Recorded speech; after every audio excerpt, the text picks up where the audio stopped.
बिस्मिल्लाहिर्रहमानिर्रहीम स्टूडेंट, अस्सलाम वालेकुम। आज फिर मैं चैप्टर 8 के साथ लेकिन एक नए लेक्चर 9 के साथ आपके सामने मौजूद हूँ। हमने पिछले लेक्चर में सिंपल हार्मोनिक मोशन एग्जीक्यूट करने वाली बॉडीज़ से रिलेटेड कुछ क्वांटिटीज़ को ड्राइव करने का सिलसिला शुरू किया था। इसके 2 लेक्चर गुजर चुके और आज तीसरा लेक्चर है। पहले लेक्चर में हमने टाइम पीरियड और फ्रिक्वेंसी को मालूम किया था और हमारी शुरुआत थी प्रोजेक्शन से। प्रोजेक्शन से हम एक फार्मूला ड्राइव करते हैं और फिर उस फार्मूले को हम एक्सटेंड करते हैं मास स्प्रिंग सिस्टम और पेंडुलम के लिए। लास्ट लेक्चर में हमने यही काम किया, लेकिन प्रोजेक्शन की पहले वेलोसिटी निकाली और उस वेलोसिटी के फार्मूले को आज इस्तेमाल करते हुए हम बकिया दोनों जो एग्जांपल्स हैं पेंडुलम की और मास स्प्रिंग सिस्टम की, उनकी वेलोसिटी भी मालूम करेंगे।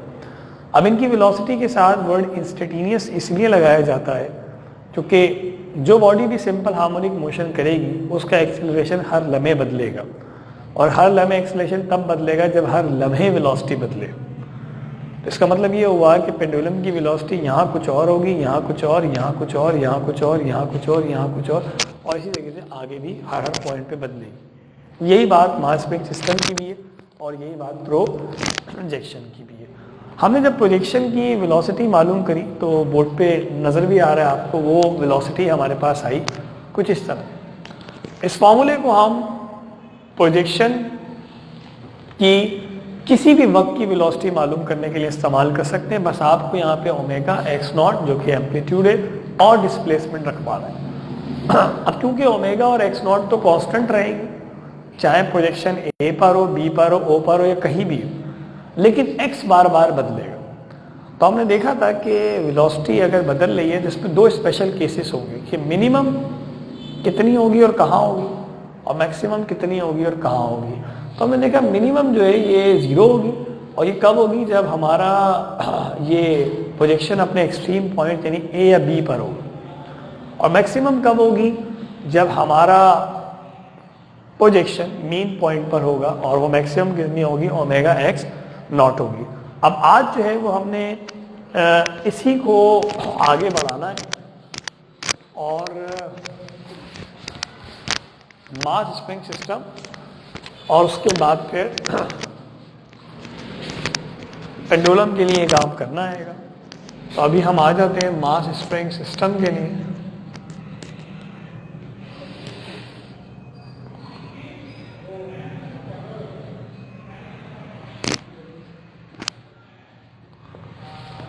अब देखिए, मैं और आप ये बात जानते हैं, the acceleration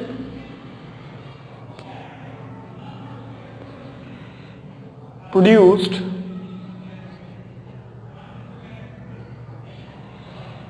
in a body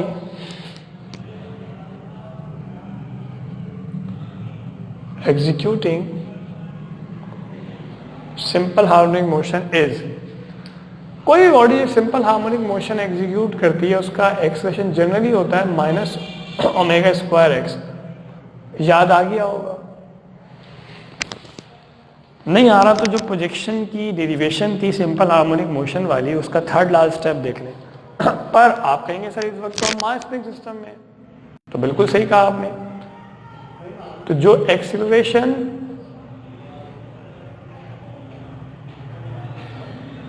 produced होता है इन मास स्प्रिंग सिस्टम, वो कितना होता है?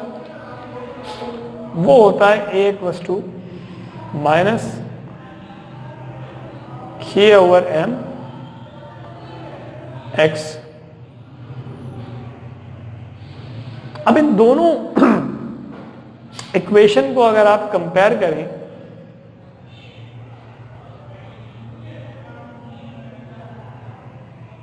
Equation Roman 1 and equation Roman 2, तो हमारे पास जो एक्सेलरेशन आएगा हमारे पास जो एक्सेलरेशन आएगा वो आप देख सकते हैं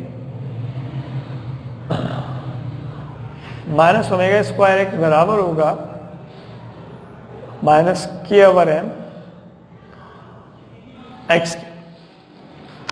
यानी जब इन दोनों एक्सेलरेशन वाले फॉर्मूलों को या इक्वेशंस को हमने कंपेयर किया तो फिर ये एक्सप्रेशन आया हमारे पास। इस एक्सप्रेशन में माइनस से माइनस और एक्स से एक्स कैंसिल, तो ओमेगा हमारे पास बराबर आ जाएगा, मैं दो स्टेप एक साथ कर रहा हूं, अंडर रूट के ओवर एम के। ये काम हमने पहले भी किया था। अब हम यहां लिखेंगे कि भाई लेकिन हम तो ये बात जानते हैं कि किसी भी वाइब्रेटरी मोशन करने वाली बॉडी की जो वेलोसिटी होती है वो तो बराबर होती है omega under root X not square minus X square. तो अगर आप मास स्प्रिंग सिस्टम पर जाना चाहते हैं बस इतना कर लें कि ओमेगा की जो वैल्यू मास स्प्रिंग सिस्टम के लिए आई है वो यहां रखवा दें। यही फॉर्मूला जो अभी प्रोजेक्शन का था किसका बनेगा, मास स्प्रिंग सिस्टम। तो ओमेगा की वैल्यू मास स्प्रिंग सिस्टम के लिए क्या आई, अंडर रूट के ओवर एम, और साथ में एक और under root X not square minus X square. तो ये हमारे पास फॉर्मूला आ गया किसका, मास स्प्रिंग सिस्टम की वेलोसिटी का। अब जाहिर सी बात है इस फॉर्मूले में अगर देखें तो वेलोसिटी के फॉर्मूले में चार चीजें आ रही, के M x not x. K तो है ही constant, mass remains constant, X naught amplitude है, एम्पलीट्यूड कभी नहीं बदलेगा, वो उतना ही रहेगा। तो इसका मतलब है v को कैलकुलेट करने में जो चार चीजों में से तीन तो कांस्टेंट है। अगर ये चौथी भी कांस्टेंट हो जाए तो फिर v कांस्टेंट हो जाएगा, जो कि नहीं हो सकता, क्योंकि अगर वेलोसिटी कांस्टेंट हो गई तो मैंने बार बार कह रहा हूं फिर एक्सेलरेशन कैसे आएगा। और एक्सेलरेशन का ना सिर्फ होना जरूरी है बल्कि एक्सेलरेशन का डायरेक्टली प्रोपोर्शनल होना है डिस्प्लेसमेंट के। तो जो चौथी चीज है वो है डिस्प्लेसमेंट यानी एक्स, और डेफिनेशन के हिसाब से डिस्प्लेसमेंट तो बार बार बदलेगा। अब जाहिर सी बात है कभी ऐसा भी होगा कि डिस्प्लेसमेंट इतना बदल जाएगा कि वेलोसिटी जीरो हो जाएगी, और कभी ऐसा होगा ये डिस्प्लेसमेंट इतना बदलेगा कि वेलोसिटी मैक्सिमम हो जाएगी। तो जिस तरह हमने पिछली क्लास में प्रोजेक्शन की वेलोसिटी दोनों मिनिमम और मैक्सिमम निकाली थी, जरा इसकी भी निकालते हैं कि मिनिमम वेलोसिटी कहाँ होगी और कितनी होगी और मैक्सिमम कहाँ होगी। एक हिंट दे रहा हूं, टिप दे रहा हूं बल्कि, कि जितनी भी वाइब्रेटरी मोशन या सिंपल हार्मोनिक मोशन करने वाली बॉडी है, जिस एक की वेलोसिटी जहां मिनिमम होगी सबकी वेलोसिटी वहीं मिनिमम हो। मैं फिर बोलता हूं, मैं कहना ये चाह रहा हूं कि प्रोजेक्शन वाली मिसाल में जहां वेलोसिटी मिनिमम आई थी मास स्प्रिंग सिस्टम में भी वही मिनिमम आएगी, सिंपल पेंडुलम में भी वही मिनिमम आएगी। तो आपको बार बार याद नहीं करना, एक का सिर्फ याद रख ले कि प्रोजेक्शन की कहां मिनिमम आई थी। तो याद करें प्रोजेक्शन की मिनिमम कहां आई थी, एक्सट्रीम पॉइंट। ये भी कहां आएगी, एक्सट्रीम पॉइंट पे। तो देखिए कि अगर हम बात कर लेते हैं एट एक्सट्रीम पॉइंट,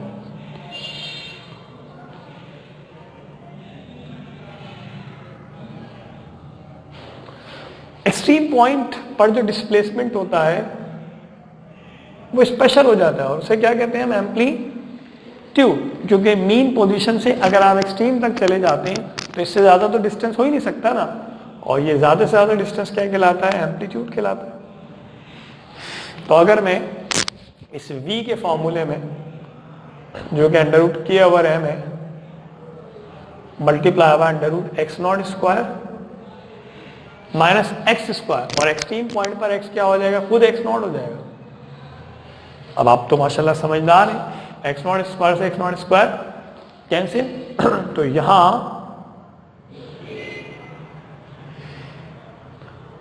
क्या बच गया, जीरो, जीरो का root zero, zero multiply by anything zero. तो एक बार फिर देखें, मास स्प्रिंग सिस्टम की भी मिनिमम वेलोसिटी जीरो है और ये मिनिमम वेलोसिटी कहाँ है, एक्सट्रीम पॉइंट पर। ठीक है भाई। इसी तरीके से अब हम इसकी मैक्सिमम वेलोसिटी देखते हैं कि वो कहाँ होगी और कितनी होगी। तो उसके लिए भी वही वाली बात कि अगर किसी और एग्जाम्पल की पता है कि मैक्सिमम वेलोसिटी कहाँ है और कितनी है, तो इसकी भी वही होगी। तो अगर हम इसकी मैक्सिमम वेलोसिटी की बात करें,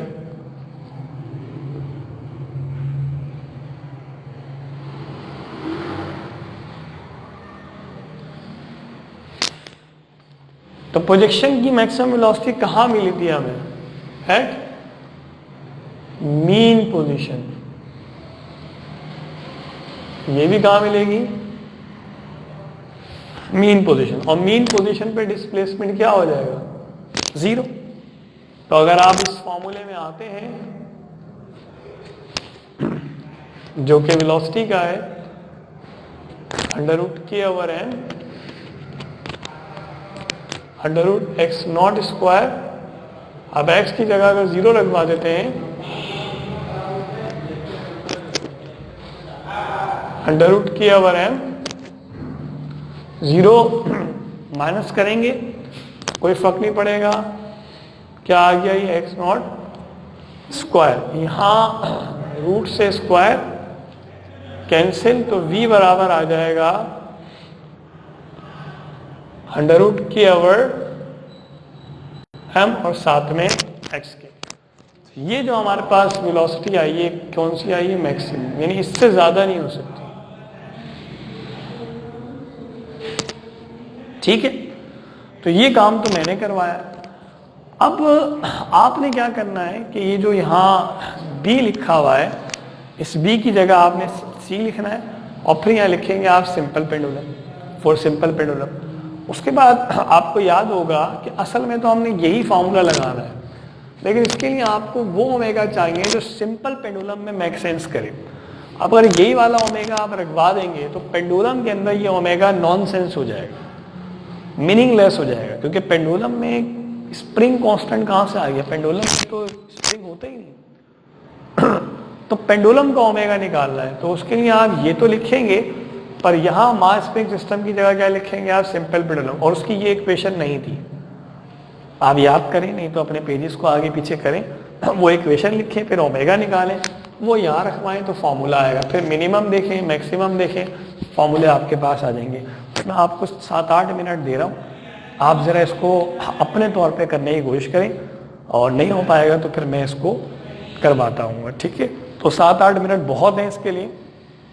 मैं आपको इसलिए ज़्यादा टाइम दे रहा हूँ कि आप थोड़े पिछले, अगर नहीं समझ में आ रहा तो पीछे वाले जब हमने टाइम पीरियड और फ्रिक्वेंसी निकाली थी, वहाँ भी हमने ओमेगा निकाला था, बिल्कुल वैसे ही निकले। तो वो आप उसको भी जाके देख सकते हैं। वैसे तो मैंने समझा ही दिया, ऐसे ही होगा, लेकिन फिर भी बहरहाल आप इसको देखिए। ठीक है, जरा कोशिश करें।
जी बच्चों, मैंने इस दौरान चाय भी पी ली है बड़ी मादत के साथ आपको पूछा भी नहीं। तो अब अगर हम इसे मास स्प्रिंग सिस्टम के बजाय पेंडुलम पे लेके जाते हैं मैं उम्मीद तो करता हूँ कि आप सबने इसे कर लिया होगा, लेकिन फिर भी मैं इसे खुद भी कराने की कोशिश करता हूँ ताकि आप अपने अपने आंसर जो है वो मैच कर लें। तो अगेन जब हम पेंडुलम पर आते हैं तो जो पेंडुलम में एक्सेलरेशन प्रोड्यूस होता था उसका फॉर्मूला ये नहीं था। तो उसका फॉर्मूला क्या था? उसका फॉर्मूला था A equals to minus G/L into X. अब जब इन दोनों को आप कंपेयर करेंगे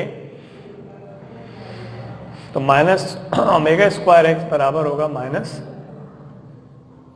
G/L एक्स के। एक्स से एक्स कैंसिल, माइनस से माइनस कैंसिल, तो ओमेगा यहां से हमारे पास इक्वल टू आ जाएगा अंडर रूट G/L के। और अब फिर वही बात कि अगर मुझे वेलोसिटी निकालनी है तो मैं इस बुनियादी फॉर्मूले में ओमेगा की वो वैल्यू रख पाऊंगा जो मास स्प्रिंग सिस्टम के अंदर सेंसिबल। तो ओमेगा की वैल्यू अगर मैं यहाँ रखवाऊँ अंडर रूट G/L तो समझ में आता है, क्योंकि पेंडुलम में लेंथ बड़ी इंपॉर्टेंट होती है। और आगे है x not square minus X square. अब फिर वही वाली बात कि कब ये वेलोसिटी मैक्सिमम होगी, कब ये वेलोसिटी मिनिमम होगी। तो मैंने आपको कहा था कि ज़िंदगी को आसान बनाने के लिए किसी एक को याद रख लीजिए। एक एग्जाम्पल की मिनिमम वेलोसिटी जहाँ होगी दूसरी की भी वही होगी, तीसरी की भी वही। तो पिछली दोनों की जो मिनिमम वेलोसिटी थी वह एक्सट्रीम पॉइंट पर थी, और एक्सट्रीम पॉइंट पर हमेशा जो डिस्प्लेसमेंट होता है वो एम्पलीट्यूड के बराबर हो जाता है। तो ये एक्स नॉट तक तो रहा, माइनस एक्स जो है वो एक्स नॉट ही हो जाएगा। और जब आप ये रखवाएंगे तो ऑब्वियसली ये कैंसिल होगा। तो v बराबर आएगा अंडर रूट G/L, और यहाँ 0 0 का रूट भी 0, और ये v आ जाएगा हमारे पास 0 के बराबर। ये हमारे पास आ गई है मिनिमम वेलोसिटी। और कहाँ होगी ये? एक्सट्रीम पॉइंट पर। अब ये वेलोसिटी मैक्सिमम कहाँ होगी भाई?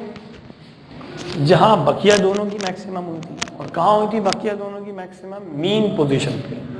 और मीन पोजीशन पर जो डिस्प्लेसमेंट होता है वो तो होता ही नहीं है। और ना होने का मतलब है कि x जो है ये 0 हो जाएगा, और 0 का स्क्वायर भी 0, और उस 0 को आप माइनस करें प्लस करें कोई फर्क नहीं पड़ेगा। लेकिन अब ऑब्वियसली इस स्क्वायर से रूट कैंसिल हो जाएगा। तो v बराबर आ जाएगा अंडर रूट G/L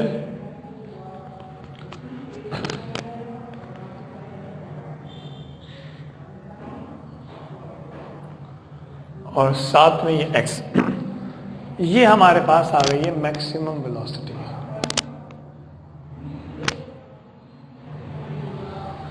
अब जाहिर सी बात है ये सारा काम इस तरह से पेपर में नहीं आएगा। अब हम देख लेते हैं कि पेपर के हवाले से हमें क्या लिखना होगा। देखिए, एक तो बहुत ही इम्पोर्टेंट क्वेश्चन है पेपर के लिए, वो ये है कि वो आपसे किसी भी इन तीनों एग्जाम्पल में से एक को कह देगा कि साबित करें कि उसकी मोशन सिंपल हार्मोनिक मोशन है। जस्ट वो कह देता है कि what is simple pendulum, question mark, prove that it executes simple harmonic motion. देखिए अगर यहां तक की बात आती है कि उसने कहा पेंडुलम क्या होता है और साबित करें उसकी मोशन सिंपल हार्मोनिक मोशन, तो यकीनी तौर पे ये 4 नंबर का सवाल आ सकता है। लेकिन अगर इसी सवाल में वो ये भी बोले और आगे फिर वो बोले कि also drive the mathematical expression for its time period, तो अब ये सवाल 4 से 7 पे चला जाएगा, डिटेल में चला जाएगा। अब आपने करना क्या होगा, क्योंकि पेंडुलम है तो सिर्फ पेंडुलम का ही काम करना है। सिमिलरली वो अगर कहता है कि prove that the motion of the projection of a particle executing uniform circular motion is simple harmonic motion, साबित करें कि अगर कोई पार्टिकल यूनिफॉर्म सर्कुलर मोशन कर रहा है तो उसका प्रोजेक्शन सिंपल हार्मोनिक मोशन कर रहा होगा। तो ये तो शायद अगर यहां तक का आता है तो शॉर्ट क्वेश्चन हो जाएगा। लेकिन अगर वो आगे कहते हैं also drive the mathematical expression for its velocity, तो यहां आपने सिर्फ वेलोसिटी उसी की ड्राइव करनी है जिसका जिक्र है, और जिक्र है प्रोजेक्शन का। तो आप प्रोजेक्शन का काम करेंगे, ना आप मास सिस्टम करेंगे ना पेंडुलम करेंगे। लेकिन अगर सवाल ये होता है कि पेंडुलम की मोशन को साबित करें और उसकी वेलोसिटी निकालें, तो वो जो पेंडुलम वाली क्लास थी वो तो आप करेंगे, लेकिन उसके बाद वेलोसिटी के लिए आप यहां से आए, ये यहां से कि वेलोसिटी की हेडिंग लगाई आपने, वेलोसिटी फॉर सिंपल पेंडुलम, और उसके बाद ये कर दिया, यहां तक आ। अब अगर उसने अलग से कहा है कि मिनिमम और मैक्सिमम वेलोसिटी, तो ये काम भी कर दीजिए, लेकिन नहीं कहा तो यहां तक काफी है। से वेलोसिटी का है तो बस यहां तक कर दीजिए, काफी। ये क्यों बताया गया है, एमसीक्यूज में बहुत इंपॉर्टेंट है। एमसीक्यूज मल्टीपल चॉइस क्वेश्चन में बहुत ज्यादा पूछा जाता है, घुमा फिरा के भी पूछ सकता है। अच्छा अब मैं आपसे पूछूं अगर कि बताइए पेंडुलम की काइनेटिक एनर्जी, क्या कहा है मैंने, काइनेटिक एनर्जी कहां मैक्सिमम होगी, किसका कहा है, पेंडुलम। क्या कहा है, काइनेटिक एनर्जी। क्या पूछा है, कहां मैक्सिमम होगी, वेयर। अब आप में से बहुत सारे बच्चे बोलेंगे सर काइनेटिक एनर्जी तो आपने बताई नहीं है। देखिए यहां फिर आपको सीखना पड़ेगा दोबारा। मैं और आप जानते हैं कि काइनेटिक एनर्जी बराबर है हाफ mv²। अब थोड़ा सा आप अपनी अकल पे जोर डालिए, काइनेटिक एनर्जी अगर कम या ज्यादा हो रही है तो उसमें ना तो इसका कोई किरदार है ना इसका, क्योंकि ये दोनों तो कांस्टेंट है, ये तो वही रहेंगे। तो फिर जो चीज काइनेटिक एनर्जी बदलेगी वो कौन है, वेलोसिटी। अब काइनेटिक एनर्जी वेलोसिटी के क्या है, डायरेक्टली, और डायरेक्टली प्रोपोर्शनल का मतलब है अगर आप चाहते हैं कि काइनेटिक एनर्जी आपको मैक्सिमम मिले तो फिर वेलोसिटी भी क्या रखवाएंगे आप, मैक्सिमम। अब कुछ समझ में आई बात, उसने पूछी काइनेटिक एनर्जी है, लेकिन काइनेटिक एनर्जी क्योंकि डायरेक्टली रिलेटेड है वेलोसिटी के, तो जहां वेलोसिटी मैक्सिमम होगी वहां काइनेटिक एनर्जी भी मैक्सिमम होगी। अब वेलोसिटी तो पता है ना आपको कहां मैक्सिमम होती है, जरा बताइए वेलोसिटी कहां मैक्सिमम होती है, मीन पॉइंट। इसका आसान तरीका ये है कि अगेन आप उस झूले को ध्यान में लाइए, झूला ये रुका हुआ है अभी, झूला ऐसे ऐसे डोरी रखी है और आप अभी ये रुका हुआ है, ठीक है, यहाँ पर है कोई बैठा हुआ है। अब आप झोंका देने के लिए क्या करते हैं, फोर्स लगाते हैं, ये यहाँ लेकर आ रहे और अब छोड़ा, आप जैसे रिलीज किया अब ये मोशन शुरू। ऑल्सो ये सिंपल हार्मोनिक मोशन जो है ये नहीं है फोर्स्ड हार्मोनिक मोशन है, लेकिन समझने के लिए हम बहरहाल इसको भी सोच सकते हैं। तो आप जरा उस झूले को सोचिए, जो स्विंग होता है तो कब आपको लगता है कि उसकी वेलोसिटी ज्यादा होती है, जिन लोगों ने एक्सपीरियंस किया है, जब आप मीन पॉइंट से गुजर रहे होते हैं यहां से, तो वेलोसिटी ज्यादा होती है। उसके लिए मैंने मिसाल दी थी कि जब आप अलादीन जाते हैं या आप पीएफ जाते हैं, सीव्यू जाते हैं, वहाँ मुझे नाम तो नहीं पता उसका, वो क्या ऐसे खिलाता है बोट वाला, तो उसमें आप देखते हैं जब आप पीक पे पहुंचते हैं तो वहाँ रुकते हैं, और लेकिन जब आप नीचे यहाँ ये मेन पॉइंट है, ये पीक पे और ये अब मेन पॉइंट है, ये यहाँ वेलोसिटी बहुत ज़्यादा होती है। जब वो मेन पॉइंट से गुजरता है तो बहुत तेज़ी से गुजरता है, लेकिन एक बार यहाँ से गुजरेगा धीरे धीरे आहिस्ता आहिस्ता होगा और एक्सट्रीम पॉइंट पे जाके जीरो होगा, फिर आएगा, फिर ज़्यादा होगा, यहाँ मैक्सिमम होगा और फिर कम होना शुरू हो जाएगा। इसका मतलब है हर वाइब्रेटरी मोशन करने वाली बॉडी की वेलोसिटी मीन पॉइंट पे ज़्यादा होती है, मीन पॉइंट। तो मीन पॉइंट के ऊपर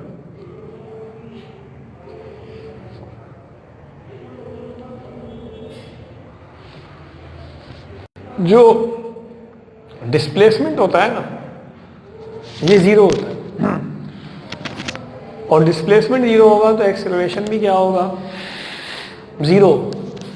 लेकिन यहां वेलोसिटी क्या होती है, मैक्सिमम।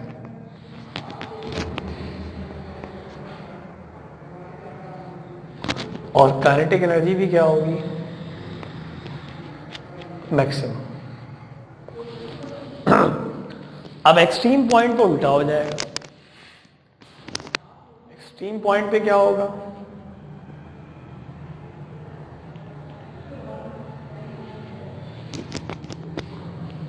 वहां डिस्प्लेसमेंट क्या हो जाएगा, मैक्सिमम, यानी एम्पलीट्यूड बन जाएगा। एक्सीलरेशन भी क्या हो जाएगा, मैक्सिमम। पर यहां वेलोसिटी क्या होगी, जीरो, और काइनेटिक एनर्जी भी क्या होगी, जीरो। अब एक्सीलरेशन क्यों मैक्सिमम है, क्योंकि आप ही ने तो कहा है कि ए डायरेक्टली प्रोपोर्शनल है एक्स के, तो जहां एक्स जीरो वहां ए जीरो, जहां एक्स मैक्सिमम वहां ए भी मैक्सिमम हो जाएगा। ठीक है, तो ये कुछ बातें हैं जो एमसीक्यूज में आपकी मदद जो है वो कर सकती हैं। बहरहाल मैं इस क्लास को यहाँ रोकूंगा। जो हमारी अगली क्लास होगी वो सिंपल हार्मोनिक मोशन की आखिरी जो है वो क्लास होगी, उसमें हम इसके न्यूमेरिकल्स वगैरह को देख रहे होंगे। तो मैंने आपसे पहले ही कहा था कि 8-9 लेक्चर ले जाएगी, क्योंकि ऑनलाइन मोड में तो थोड़ा पेस भी हमने कम रखा हुआ है, बहुत तेज़ी से भी नहीं पढ़ा रहे, और जाहिर सी बात है थोड़ा लेक्चर का ड्यूरेशन भी जो है वो फिज़िकल क्लासेस के बराबर नहीं है। नहीं तो बहरहाल ये 10 लेक्चर के बजाय ये 8 ही लेक्चर में या 9 लेक्चर में हम ख़त्म कर रहे हैं। तो ऑनलाइन मोड के हिसाब से बिल्कुल हम सही चल रहे हैं। ठीक है जी, तो इंशाल्लाह आपसे मिलते हैं नेक्स्ट क्लास में। जब तक के लिए अल्लाह हाफिज़, ख्याल रखिए।